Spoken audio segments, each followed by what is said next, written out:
Hello everyone from down under, Aussies, Kiwis and old dwellers of the southern seas.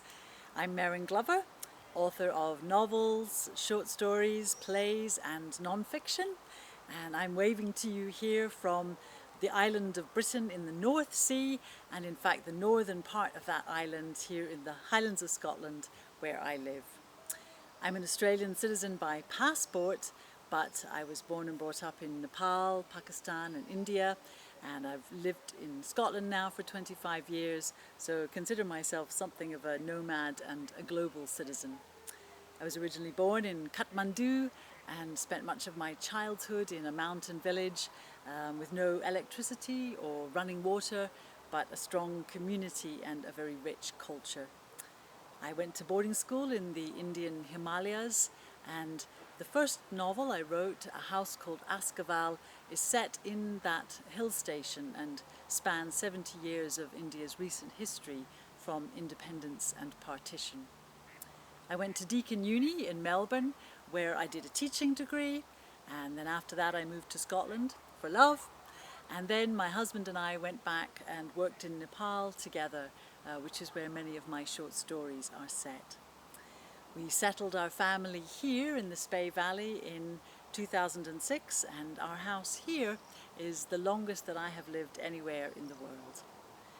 My lifelong love of mountains often takes me up into the Cairngorm Mountains, and this has been the setting of my most recent novel, Of Stone and Sky. It's the story of a Highland shepherd, Colvin Munro, who disappears. The search gradually reveals a mysterious trail of 12 of his possessions leading up into these mountains. But he is never found. Writing his eulogy 7 years later, his foster sister Mo seeks to discover why he vanished, who is to blame, and who she really is. As former church minister and current owner of the village pub, she knows everyone's story, or thinks she does. But her own devastating narrative is set against the confessions of younger brother Sorley, who escaped their damaged childhood to make his fortune in the city via Australia. His return to the Highland farm, bankrupt and lying, pushes the struggling family to crisis. With these three siblings at its core, the novel circles out to embrace the entire community, their history, and the landscape that shapes them. But out of loss and heartbreak, it is ultimately a story of healing.